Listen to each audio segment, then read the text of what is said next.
সুটটার আড়ালে লুকিয়ে থাকা হিংস্র ও ভয়ঙ্কর এক শয়তানকে জাতির সঙ্গে পরিচয় করিয়ে দিই। শয়তানটার নাম শফিকুর রহমান। বিমান বাংলাদেশ এয়ারলাইন্সের ব্যবস্থাপনা পরিচালক এমডি ও সিও তিনি।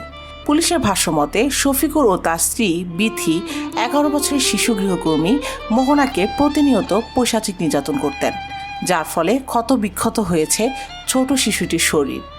দারিদ্র নামের নিষ্ঠুর নিয়তি শিশুটিকে শয়তান শফিকের বাসায় নিয়ে এসেছিল। ফলে মাত্র 11 বছর বয়সেই শিশুটির পরিচয় হয় গৃহপরিচারিকা। দিনরাত হাড় ভাঙা পরিশ্রমের কাজ করেও সে মনিবের মন পায়নি। উল্টো চুন থেকে পান খসলেই অমানবিক নির্মম নির্যাতন সইতে হয়েছে তাকে। কখনো মারধর, কখনো তপ্ত খুন্তির ছেঁকা।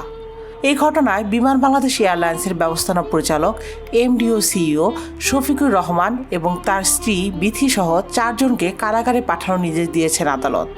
সোমবার 2 ফেব্রুয়ারি ঢাকার মেট্রোপলিটন ম্যাজিস্ট্রেট রাজু আহমেদ তাদের জামিন আবেদন নাকচ করে এই আদেশ দেন। ভুক্তভোগী মোহনার বাবা হোটেল কর্মচারী গোলাম মোস্তফার দায়ের করা মামলার এজাহার থেকে জানা যায়, গত বছরের জুন মাসে মোহনাকে ওই বাসায় কাজে দেওয়া হয়।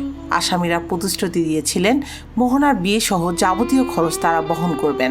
গত 2 নভেম্বর মোহনাকে শেষবার সুস্থ অবস্থায় দেখেছিলেন তার বাবা। এরপর থেকে আর দেখা করতে দেওয়া হয়নি।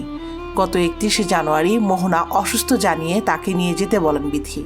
সন্ধ্যায় মোহনাকে পরিবারের কাছে বুঝিয়ে দেওয়া হলে দেখা যায় তার 2 হাত সহ শরীরে বিভিন্ন স্থানে গুরুতর জখম। মোহনা ঠিকমতো কথা বলতে পারছিল না।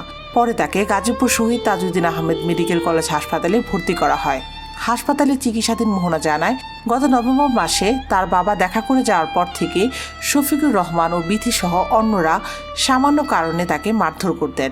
এমনকি আগুনে তপ্ত খুন্তি দিয়ে শরীরের বিভিন্ন স্থানে ছ্যাঁকা দিয়ে তাকে ক্ষতবিক্ষত করা হয়েছে।